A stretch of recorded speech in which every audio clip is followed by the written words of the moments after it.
going to change it.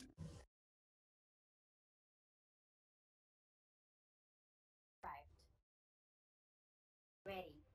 Brazil is ready. From Rio to Paris, we have laid the foundations of the climate regime. Now, 10 years have passed since the Paris Agreement. The world has made progress, but at the same time, the world has changed. Climate urgency requires that we exponentially accelerate climate. It's time to unite science, solidarity, and cooperation. It's time to deliver. Multilateralism and international cooperation are our only path. Science is our compass. Upholding them is our common mission, a mission that begins and ends with people. In agency, resistance, and imagination, let them be at the center of COP30. In Belém, the Amazon will be the stage for our global mission. It will bring together governments, civil society, and the private sector to fight climate change. Here, we must respond to urgency. Climate finance must find real solutions, and commitments must be transformed into results. Today, the eyes of the world are up on us, on our choices, our courage, and the impact of our decisions. In Belém, where the rivers meet the sea, let us renew the alliance between humanity and nature. We can change by choice, together. Now it is up to all of us.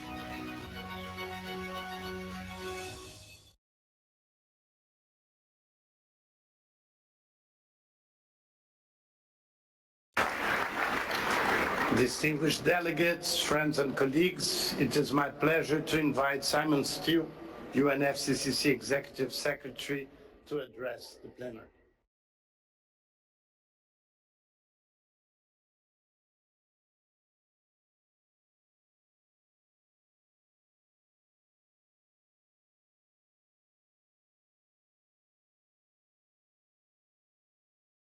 Mr. President, Excellencies, 10 years ago in Paris, we're designing the future, a future that would clearly see the curve of emissions bend downwards.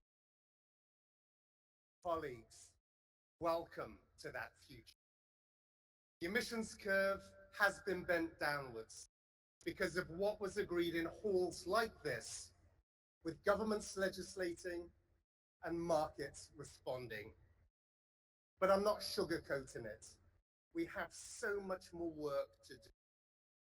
We must move much, much faster on both reductions of emissions and strengthening resilience. The science is clear. We can and must bring temperatures back down to 1.5 degrees Celsius after any temporary overshoot. Lamenting is not a strategy. We need solutions. We find ourselves here in Belém at the mouth of the Amazon, and we can learn a lot from this mighty river.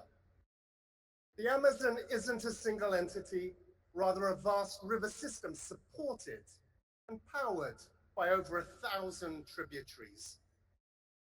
To accelerate implementation, the COP process must be supported in the same way, powered by the many streams of international cooperation.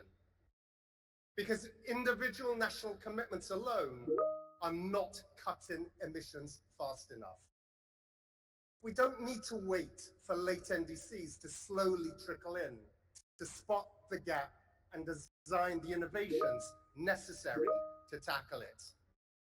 Not one single nation among you can afford this, as climate disasters rip double digits off GDP.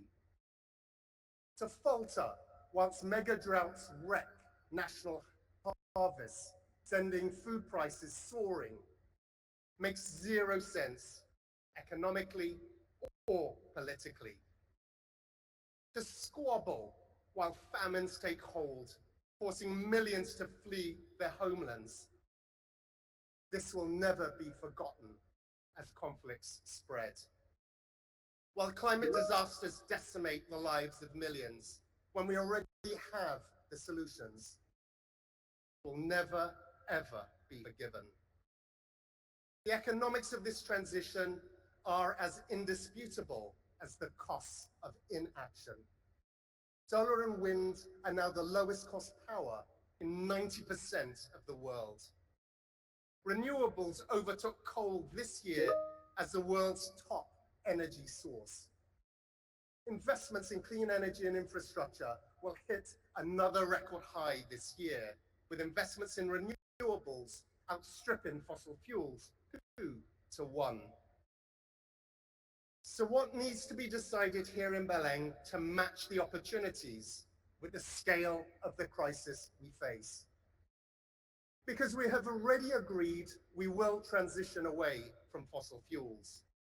Now's the time to focus on how we do it fairly and orderly, focusing on which deals to strike to accelerate the tripling of renewables and doubling energy efficiency. We've already agreed to deliver at least 300 billion in climate finance, with developed countries taking the lead. We now need to put the Baku to Belém roadmap to work to start moving towards the 1.3 trillion. We've already agreed a global goal and adaptation.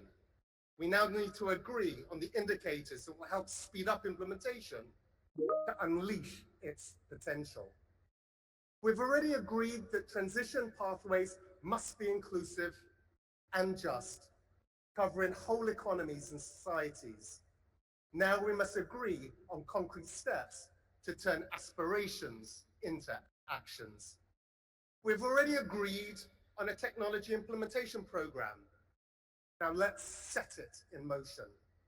Strong and clear outcomes on all of these issues are essential. This is how we signal to the world that climate cooperation is delivering results. In Belém, we've got to marry the world of negotiations to the actions needed in the real economy. The action agenda is not a nice to have. It is mission critical. More than that, it is entirely in every nation's enlightened self-interest to do so. Every gigawatt of clean power cuts pollution and creates more jobs. Every action to build resilience helps save lives, strengthen communities, and protect the global supply chains that every economy depends on. This is the growth story of the 21st century, the economic transformation of our age. Those opting out or taking baby steps face stagnation and higher prices, while other economies surge ahead. To paraphrase President Roosevelt over a century ago, it's not the critic who counts, or the one who points out where the doer of deeds could have done better. The credit belongs to those who are actually in the arena with their faces marred by dust and sweat and blood, who strive valiantly. But friends, let me be clear, in this arena of COP30, your job here is not to fight one another. Your job here is to fight this climate crisis together. Paris is working to deliver real progress. Let's not forget that. But friends, we must strive valiantly for more. I thank you.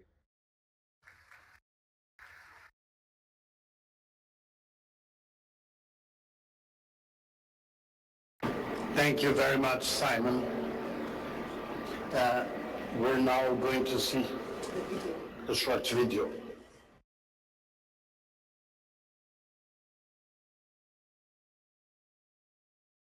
A Amazônia não é Eldorado.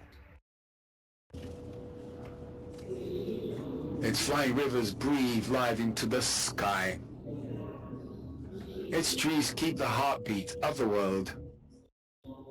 Its peoples hold an ancient knowledge, answers for today and for what lies ahead. Birds, fish, roots, soils, waters are our oldest relatives. sacred beings guarding the secret of renewal. This living body mirrors the world's truths. In this realm of waters, cultures meet and burst into life. The future is calling. Belém, my ancestral ground. This is the cup of truth. Stand for life.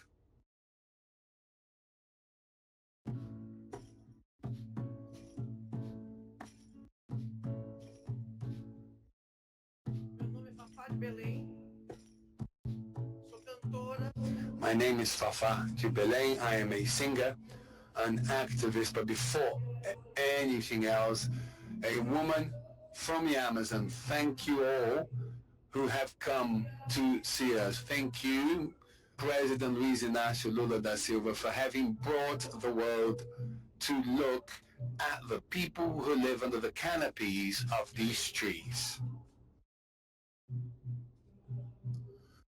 And Ambassador Andrea Correa, to Lago and other authorities, thank you very much. I'm very happy to be here.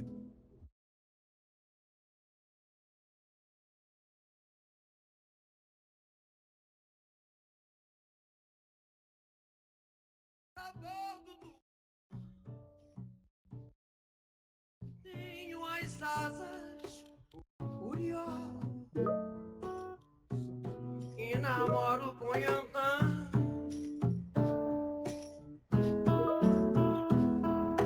Tenho o cheiro do patichuli e o gosto do tabereba.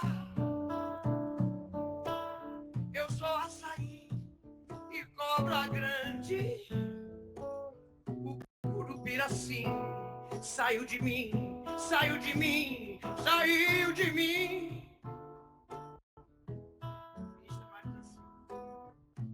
Sei dançar o tardo, carimbó, do siriá e do lundu. Um caboclo lá de Cabetá e um índio do Xingu. Sim, eu tenho a cara do Pará, o calor do Tarubá, o Irapuru que sonha. Sou muito mais, eu sou Amazônia.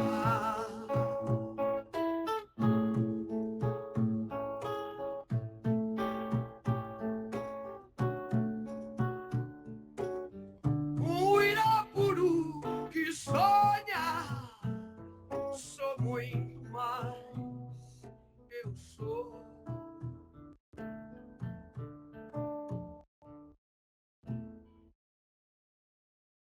Amazônia!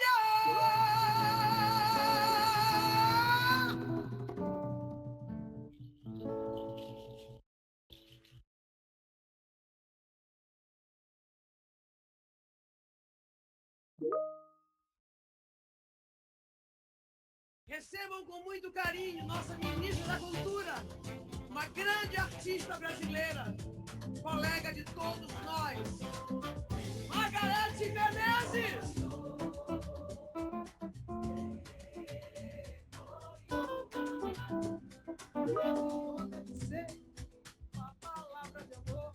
Uma palavra de amor com paladar. Emoriô deve ser alguma coisa de lá. O sol, a lua, o céu, pra Oxalá. Emoritão, Emoriô. Margarete Menezes. Emoritão,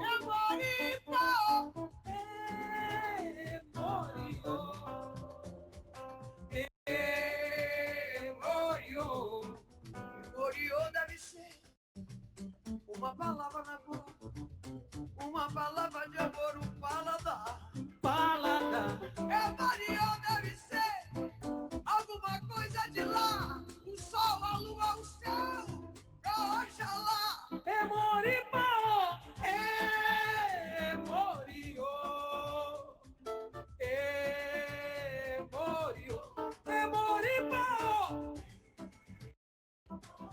Emoriô. Salve a lua, salve o sol, salve a floresta, salve a humanidade, salve a Amazônia.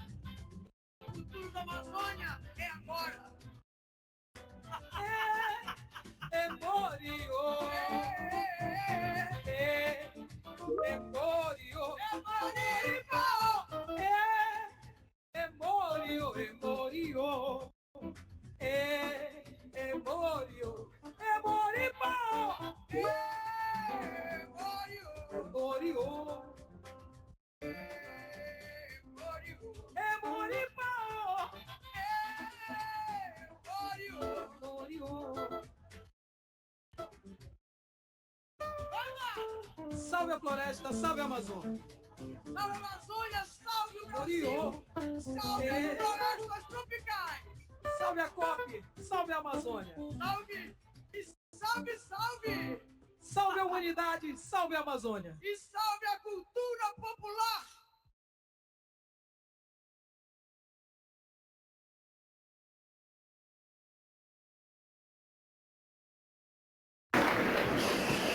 Well, I extend my thanks to the singer Fafá de Belém, who is an icon of Brazilian music and somehow the cultural ambassador of Pará. But Margareth Menezes, who came in second, is not only a distinguished musician, but she's also the Minister of Culture of President Lula.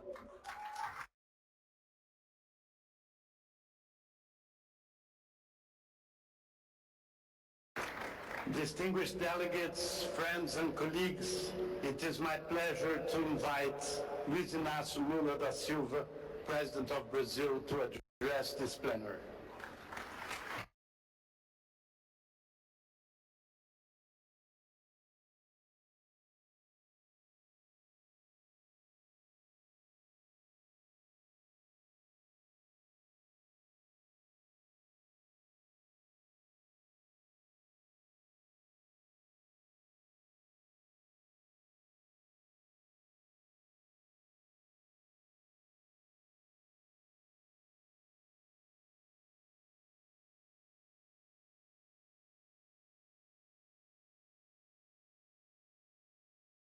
I would like to say, after greeting my dear wife, Janja, and after greeting my brother André Corrêa do Lago, and after greeting Simon Steele, Executive Secretary of the Frame Convention of the UN, and greeting all the UN representatives here in this meeting, our governors, our senators, the cabinet ministers of my government, I would like to say to all of you that it's very difficult to talk before we can pay a homage to the state of Pará and the people of the state of Pará, those that came here from other countries to participate in this conference. Please pay a lot of attention, because you're going to participate in an event in the state that has a wonderful people. You're going to see men and women that are very joyful, highly educated and polite, that will take care of you in this city as you were never taken care of before. I would like to thank to my team from the Chief of Staff, represented also by Governor Elder Barbalho, for making this achievement to help the COP meeting, the heart of the rainforest in the state of Pará and in the city of Belém.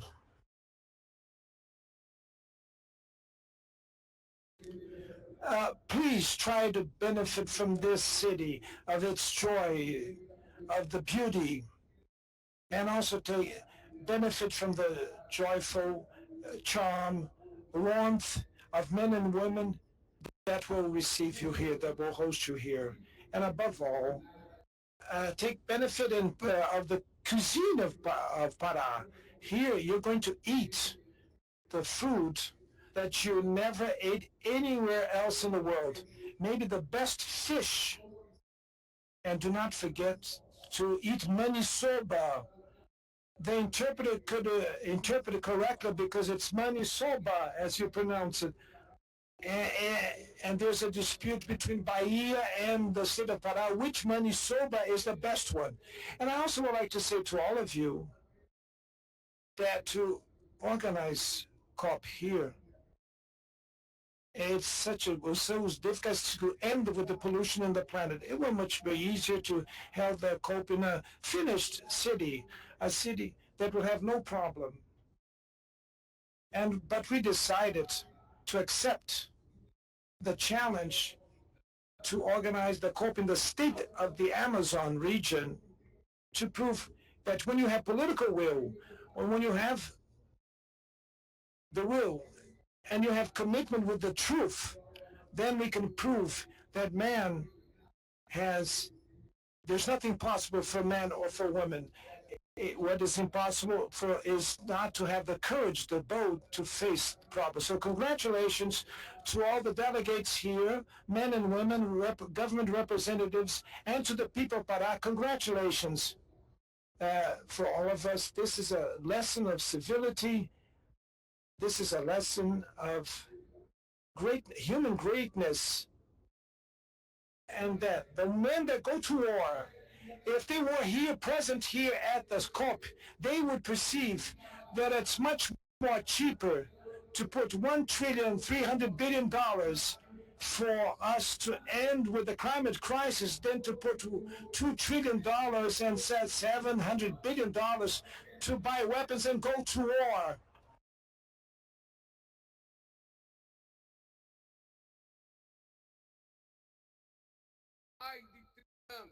For more than 30 years, at the Earth Summit meeting in '92, the leaders of the world gathered in the city of Rio de Janeiro to discuss development and environmental protection. In that moment, multilateralism was experiencing its apex. The world was going to the so-called conference decades, where emerged many great compasses that guided humanity during these 3 decades. Between them came up the concept of sustainable development and the principle of common but shared responsibilities, common but differentiated responsibilities. That is a legacy of the Rio 92. Today, the Climate Convention is back to its home country. It makes the way back to reclaim the enthusiasm that have driven its birth. In the next 2 weeks, Belém will become the capital of the world. Negotiators, governors, mayors, members of the parliament, scientists, civil society organizations will be part of this great and collective endeavor in favor of the planet. To bring COP to the heart of the Amazon was a very difficult task, but a necessary one. The Amazon is not an abstract entity. Those that only see forests from above have no knowledge of what goes beneath the trees and its shadow. The biome that is most diverse in the earth is the home of almost 50 million people, including 400 indigenous people that are dispersed in 9 countries, developing countries that still face immense economic and social challenges that Brazil fights to overcome with the same determination that it managed to bypass the logistics adversities that are inherent to organize a conference such as this size. When you leave the city of Belém, the people of the city will continue with the investments and infrastructures that were made here to receive you all. And the world could then say that it now knows the reality of the Amazon tropical forests.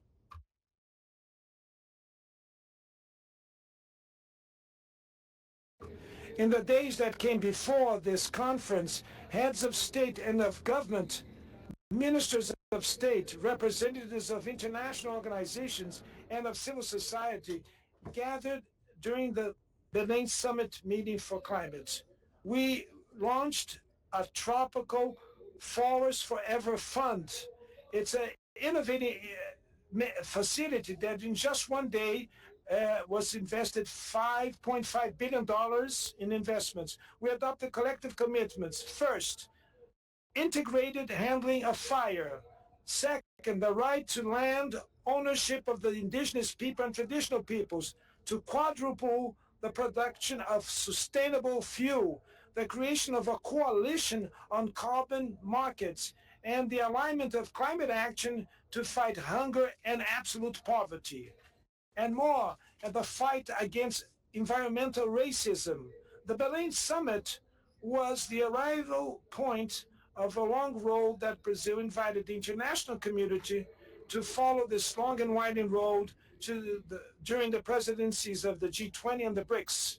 The synthesis of the elements that we gathered during this trajectory is contained in the so-called call to action that we launched during the summit meeting, and that was a contribution to the debates for this COP and beyond the COP.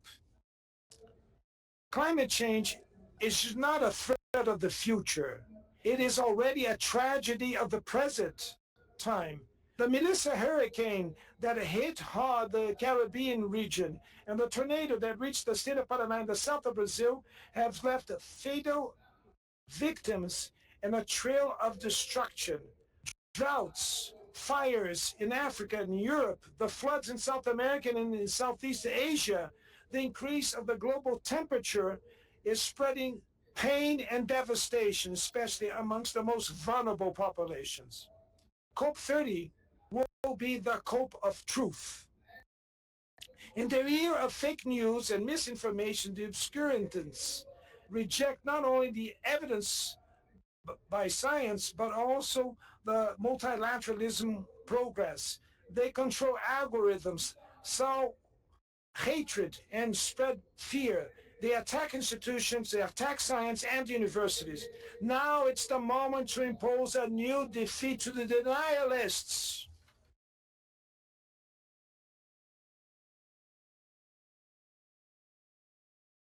Without the Paris Agreement, the world would suffer with a catastrophic warming up of almost 5 degrees to the end of this century. So we're moving to the right direction, but at the wrong speed. At this pace, we would advance to a threshold that is higher than the 1.5 global temperature if we keep this pace. And this, to break away from this barrier, is a risk that we cannot take. Dear friends, our call to action is split in 3 parts. And on the first part, I make an appeal to those countries should abide to their commitments. And this means to formulate and implement the NDCs, the national determined contributions that will be ambitious. Then second, to assure financing, technology transfer, and capacity building for the developing countries, and to give the due attention to adaptations to the effects of the climate change. On the second part, I call the world leaders to accelerate their climate action.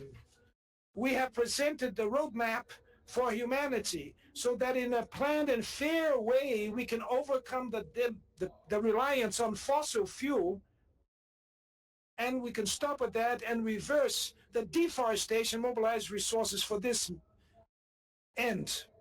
Advance demands a more robust global governance to assure that words can be translated in deeds.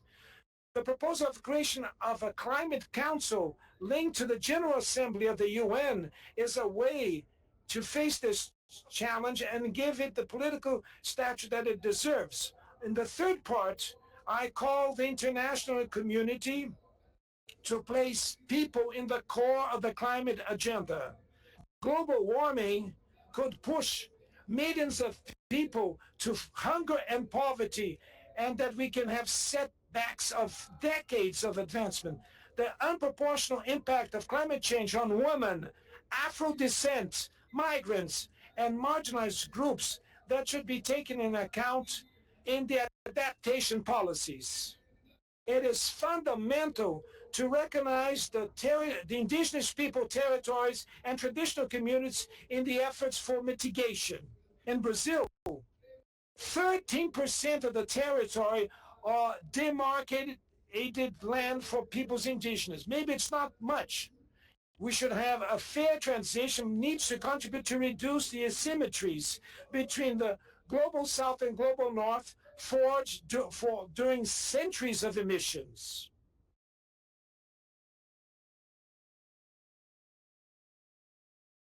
Climate emergency is a case of inequality and exposes and exacerbates what is unacceptable. It deepens the perverse logic of those that want to live with dignity and those that can live with dignity and those that should die. To change this choice is to give a chance to the future that cannot be dictated by tragedy. The lack of hope could extinguish the hopes of the youth. We owe to our sons and daughters and grandsons the opportunity to live in an earth that is possible to keep a dream. The Yanomami shaman David Kopenawa said that the thought of the city is obscured and smoked, obstructed by the noise of the cars and of the machineries. So I hope that serenity of the forest will inspire all of us to clarify our necessary thought to see what needs to be done. A good COP30 for all. Thank you very much.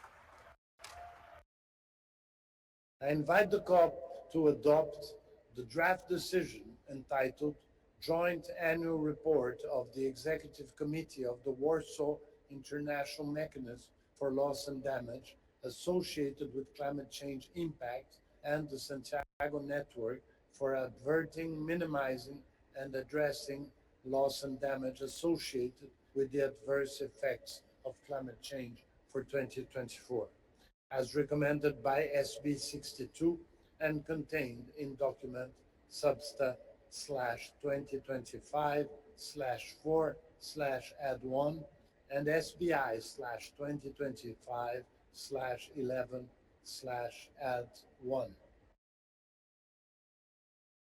Hearing no objections, it is so decided.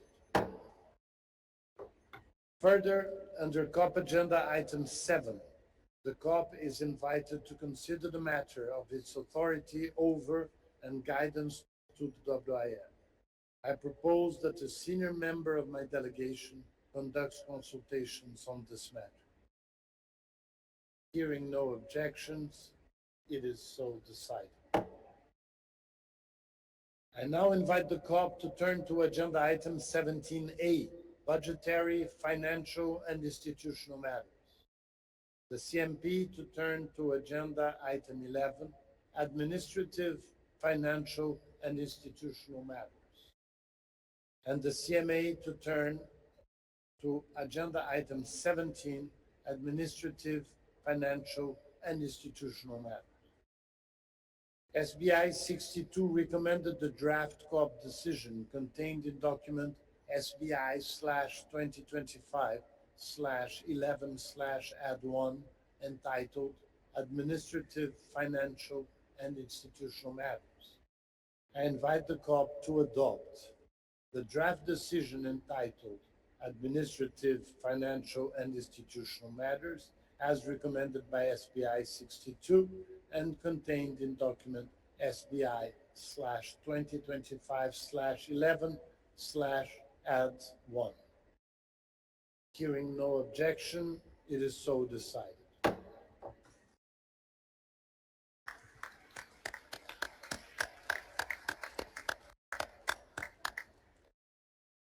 SBI 62 also recommended a draft CMP decision contained in document SBI/2025/11/add1 entitled Administrative, Financial, and Institutional Matters.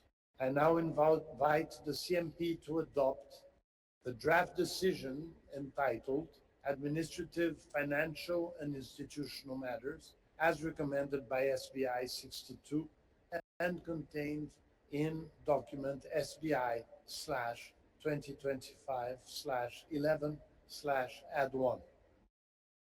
Hearing no objection, it is so decided. I invite the CMA to endorse the decision just adopted by the COP entitled Administrative, Financial, and Institutional Matters contained in document SBI/2025/11/add1. Hearing no objection, it is so decided.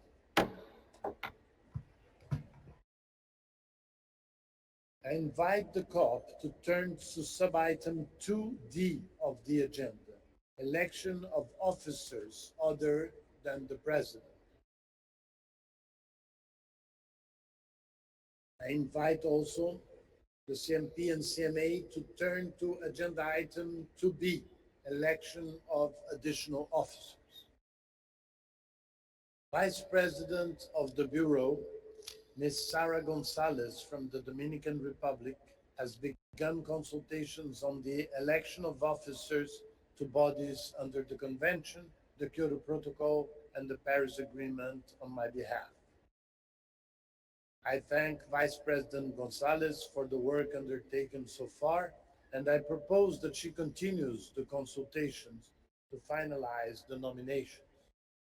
In accordance with established practice, confirmed nominees to the Bureau will be invited to attend meetings of the Bureau as observers until the elections have taken place. Parties will note that women currently comprise 43% of the membership of Convention, Kyoto Protocol, and Paris Agreement bodies. I urge parties to nominate men and women with a view to achieving the goal of gender balance.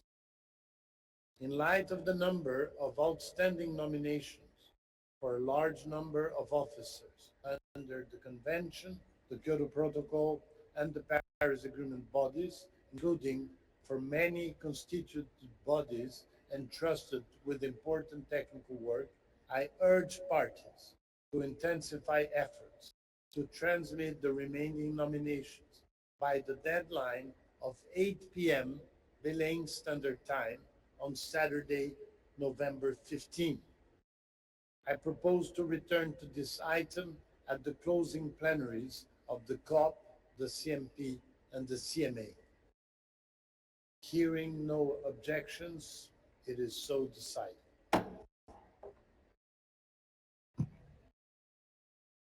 Dear delegates, we have now launched work across the three agendas. I thank the co-chairs and co-facilitators for accepting to undertake this role. I invite parties to refer to the daily program and the IPTV for the information on the time and location of the first meetings of the contact groups. The high-level segment will take place next week from Monday, November 17, and will continue on Tuesday, November 18, during which national statements or statements on behalf of UNFCCC negotiating groups will be delivered. In addition, a number of high-level and mandated events will also be organized during the session. Dates and locations of these events can be found in the program of the conference. Following the conclusion of the SB sessions on Saturday, we will reconvene the COP, the CMP, and the CMA, consider decisions and conclusions for adoption, and outline the way forward for negotiations in the second week. Hearing no objections, it is so decided.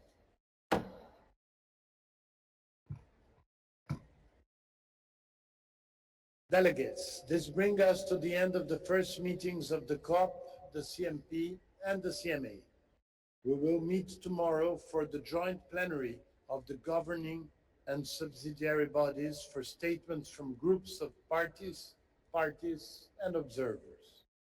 The opening plenaries of the subsidiary bodies will take place this afternoon.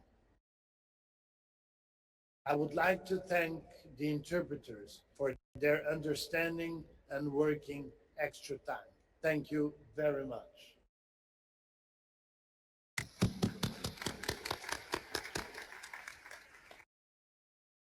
We will reconvene at 3:30 this afternoon. The meeting of the COP is adjourned.